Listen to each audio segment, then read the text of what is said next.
Hello, everyone, and welcome back to Powered by Ground. Here we bring in a lot of talent and great interviews. And today we have one of our phenomenal lender partners, Ryan Morell with Rain City Capital. So, Ryan, give us a little introduction to just Rain City and how Rain City came to be. Sure. Rain City Capital, we originated in Kirkland, Washington back in 2009. Started out at the foreclosure auction, lending money. Our owner had some money to lend down there and started with a very small amount. I think his first loan was like $78,000.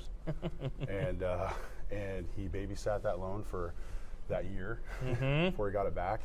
And basically just from there started to grow, thinking, wants to go into bigger spaces. My brother has a huge role in that too. Met Fred down at the auction, and we decided to come down to Oregon. And so that's where I come in. And I've been with Rain City now since 2014, beginning of 15. I ran the Oregon office, and we've just kind of grown from there.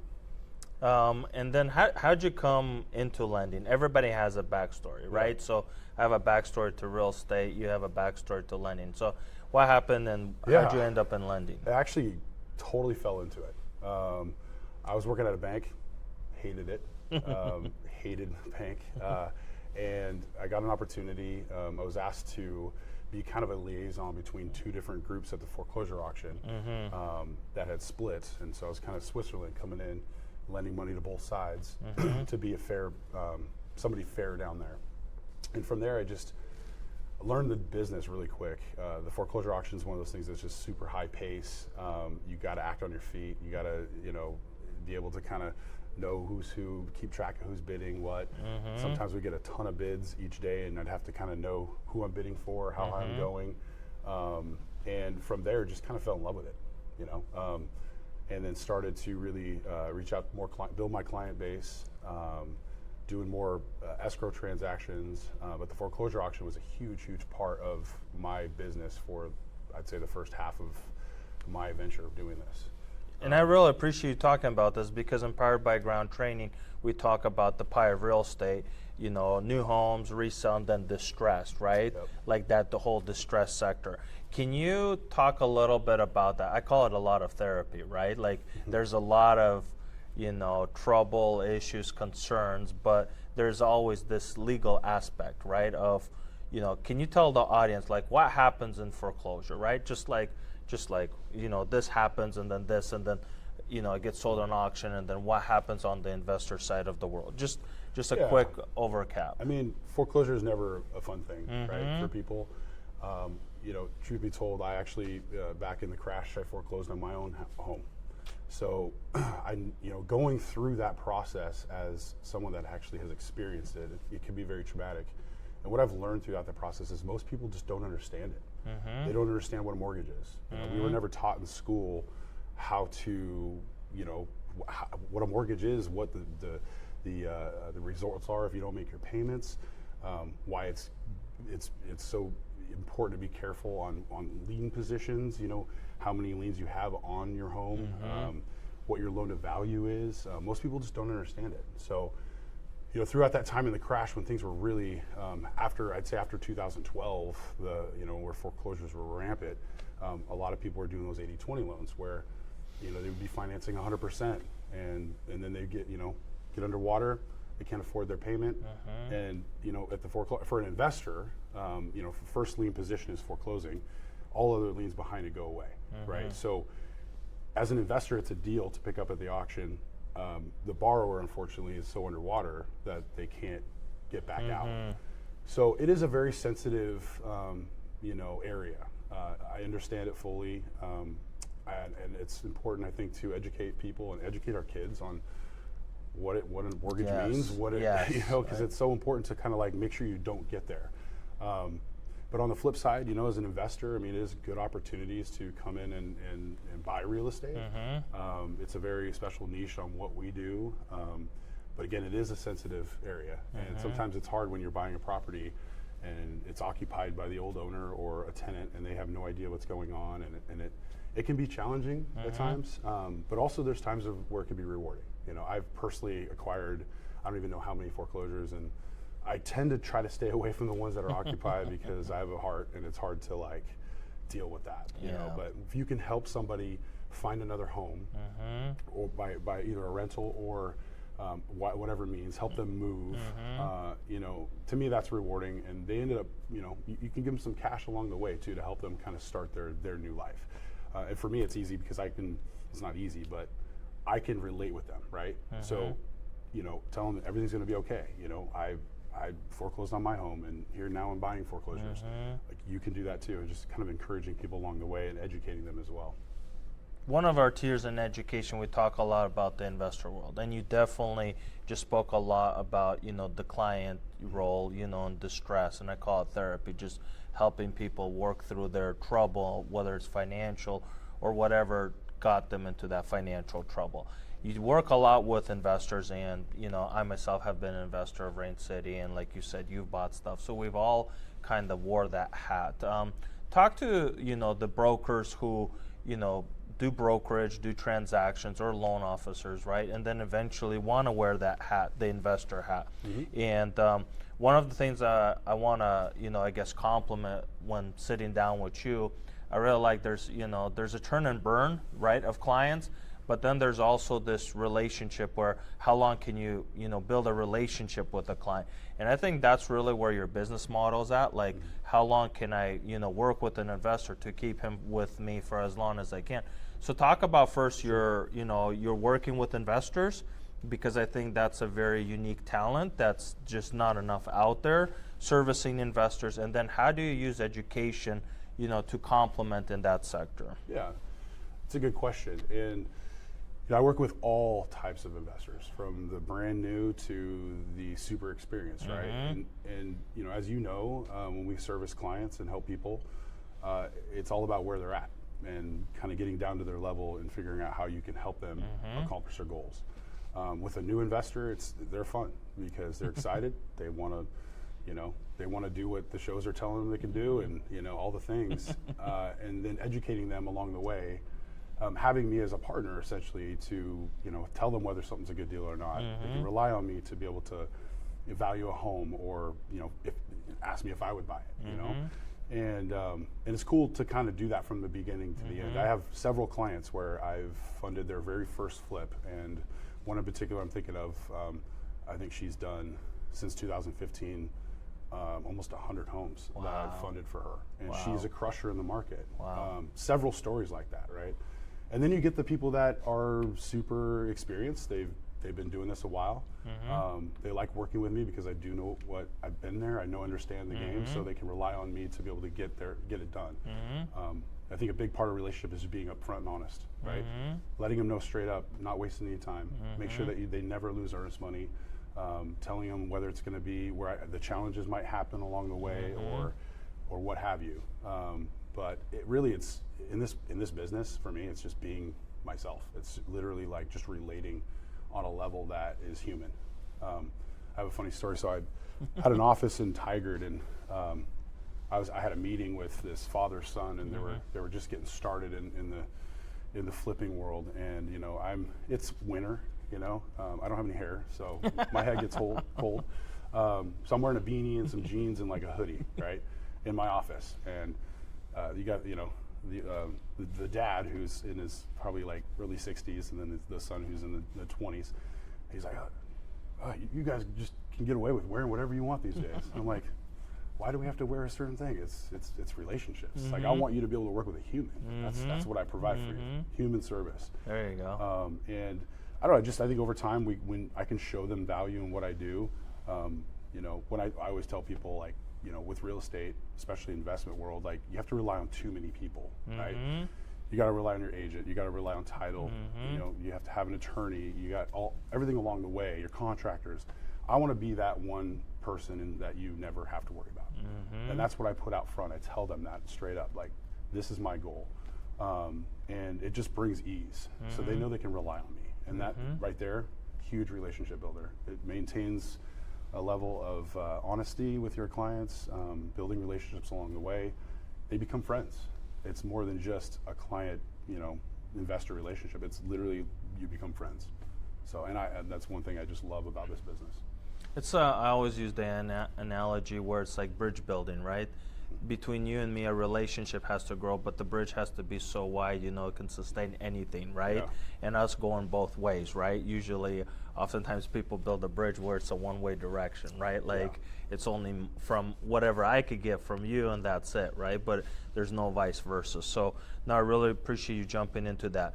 A lot of our business, especially you in finance and then doing foreclosure, there's a lot of us, we just do what we usually do, right? We're just in the market doing what everybody else. But then there's always, I think, all of us, I call it the signature, right? The signature move, the signature aspect of you, the signature aspect of me in the market, right?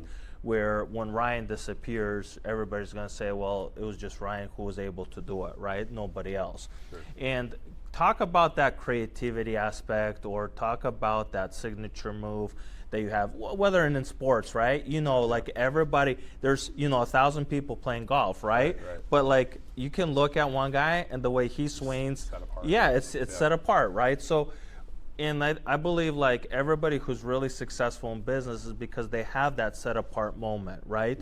Where they kind of sat down and they're like, it's kind of like that revelation moment. Like, you know what, like everybody does this, that's great. I want to do that, but I want to do this, and that's kind of will be my signature move. So talk about your signature move in the market, and how that has actually, because you guys are growing as a company, you started with 70,000, now you're in the millions, right? So like that signature move also is kind of evolving. So can you kind of, start, I guess, from the beginning and kind of build out for where it's at today? Yeah, I think first and foremost, what sets me apart is being able to fund foreclosures. There is nobody else in this area that does it, and so to have such a unique area of expertise where I started in, and that's just my full first time experiences in that world. I'm educating a lot of people on the process and the risks involved, and being able to securitize ourselves to a property that you're bringing cash down to the foreclosure auction for. Lenders can't handle that.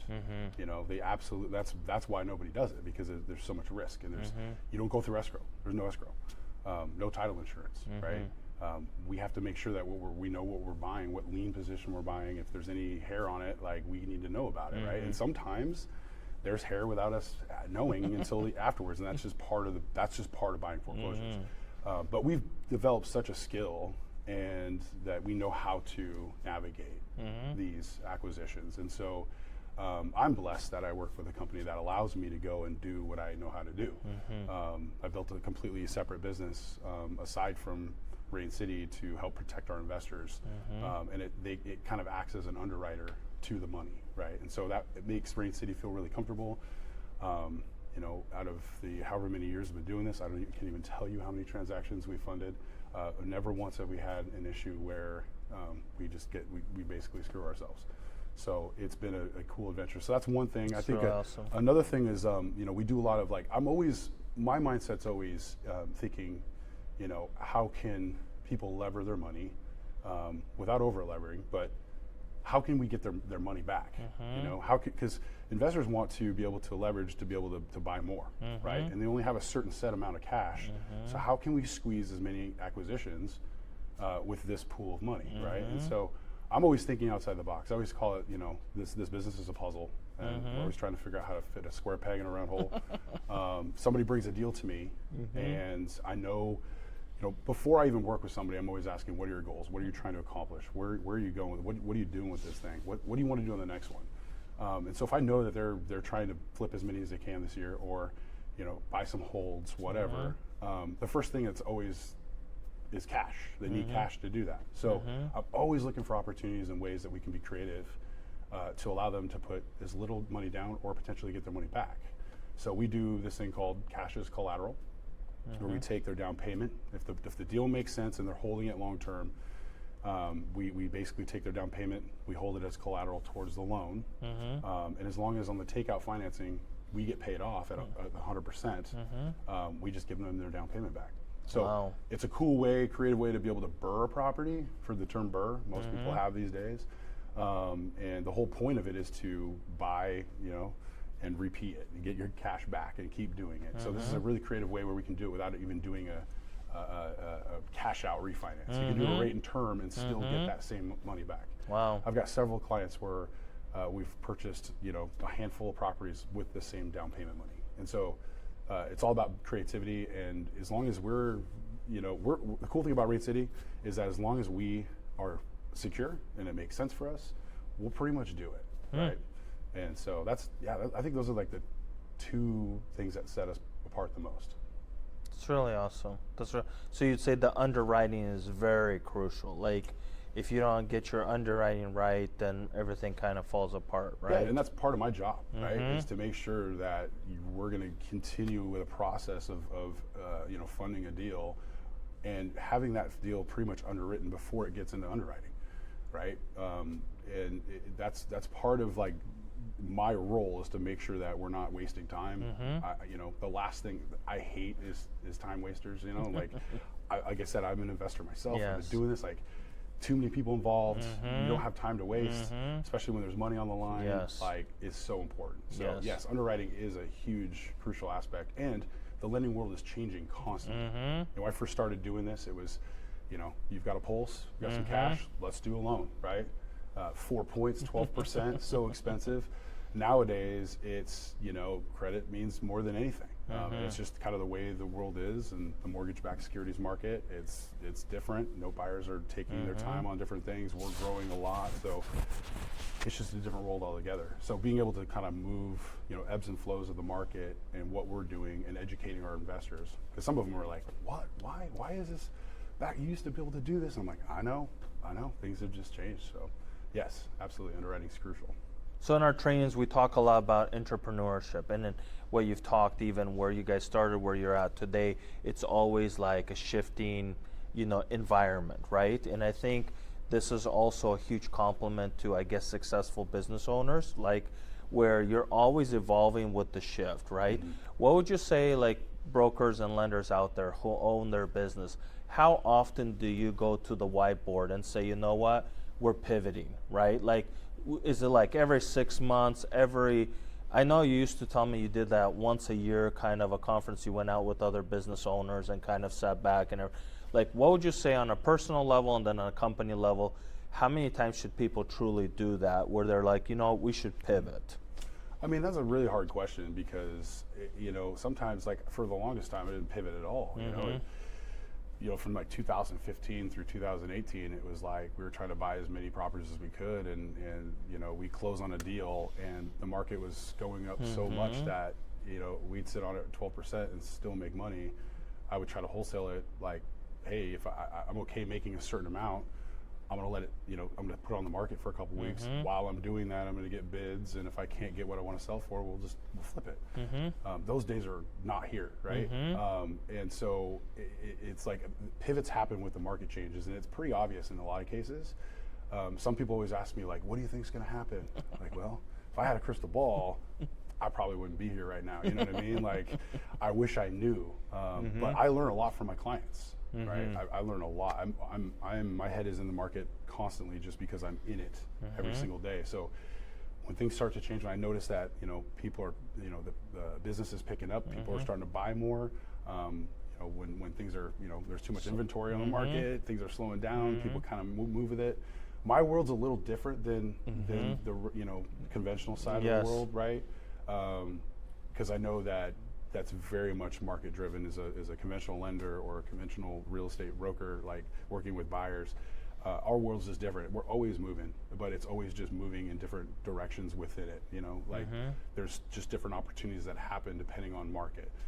While I know real estate agents struggled last year, like for sure. A lot of investors look at that as opportunities to kind of fill up their bank, fill up the bank and also fill up their inventory. So it's just different, and it's really kind of hard to know when to pivot. But for me personally, like I like to sit back each year and kind of, okay, like what happened this year?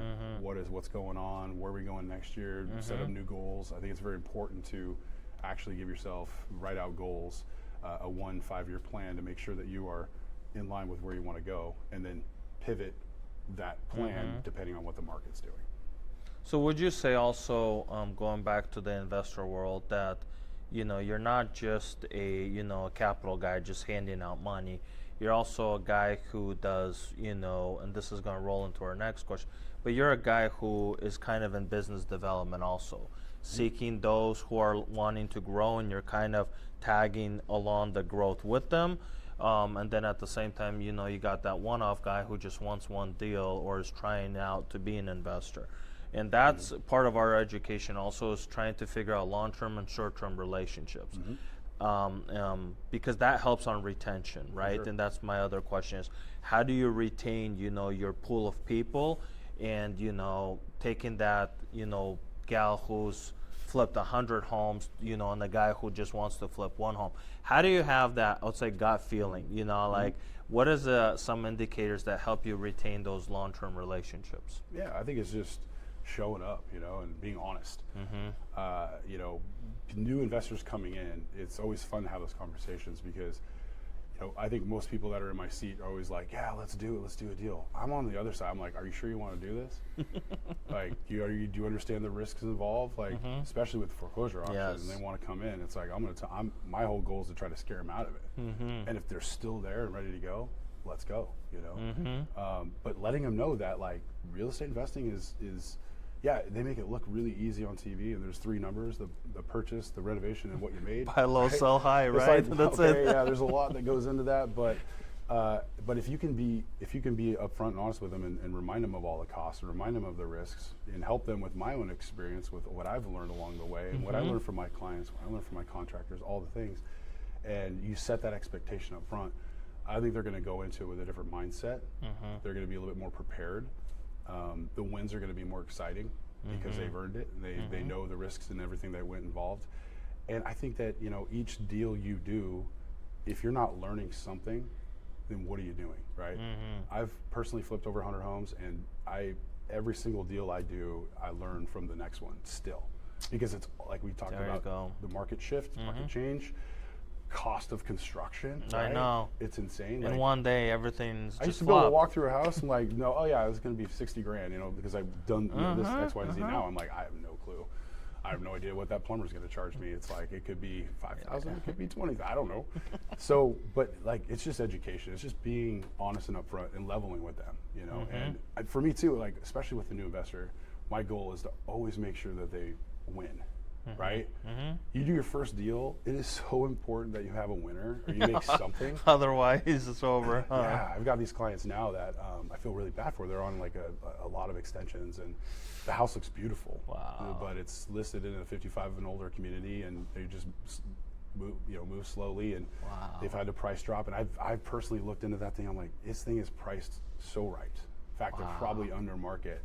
And it's been sitting for 200 days, and they're doing it as a family. It's their very first home, right? So I feel bad for them, but it's always just like encouraging. You got this, And I just actually spoke to them today, and it looks like they're going to be getting an offer, which is great. There you go. But it's like celebrating those wins, especially as a newbie. Like, you want to make sure that those are wins, because if not, they're not going to be back. So follow up and follow through, right? Yeah. And I think, and this is one thing I like with you. I think, amidst the joy, amidst the sorrows, you got to be there with your investor, right? Otherwise, and this is one thing I want to tell our broker community, also working with investors.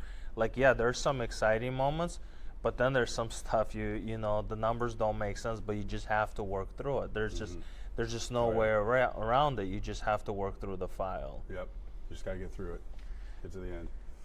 So I guess where you're at today, going into, say, 5 years, like, what's Rain City planning to do, or kind of what's your guys' projections in the market, just in general? Well, we have grown exponentially over the last couple of years. Last year, we hit a milestone, and we funded, I think it was $523 million in originations. We have, I think, 27 or 28 loan officers now. We're in, I think, 19 states and growing. We just, like, in our business, it's like you're stay in that level, or you're growing. You're right? growing. And we've hit that growth. It's a great milestone, yes. And so hopefully this year our goal is $750 million. continued growth, and we've got some awesome opportunities coming up with some bigger money and some more options that we can provide for our clients, and starting to reach more of the development side of things, and kind of doing different shifts in the market to be able to kind of do. We just white labeled a broker business, so our bigger brokers that want to broker through us, like we can white label them, which is huge. That's really huge. And so just a lot of cool. It's just amazing to see the growth from beginning to end. That's awesome. When I came aboard, we were funding like maybe $2 million a month, and last month we just funded, I think it was $56 million. Yeah. So it's insane. That's awesome. Yeah. And again, and this is one of our trainings, like everybody starts from somewhere, right? You just have to start and start building. And this is where you and I have known each other, I guess, since you started at the courthouse steps. We were working repos, and your name started to come up, and there's another brokerage before in town that kind of did what you did, and then you guys picked up where they left off. So it's just phenomenal, I guess, growing together in the market, doing business together, For sure. Crossing that bridge and investing. And I would highly recommend everyone, if you want to reach out to Ryan, we'll have his connection for Rain City Capital. But if you want to learn more about investing, finance, capital flow, Ryan's really the go-to guy, and he's definitely not the guy who just wants to pitch you a loan, but he's really the guy who wants to educate you in the space, so you and myself can make our determined plan about what we're trying to do. So I really appreciate you coming in this morning. Thank you so much. Thanks for having me. Yeah. Yeah, man. Take care.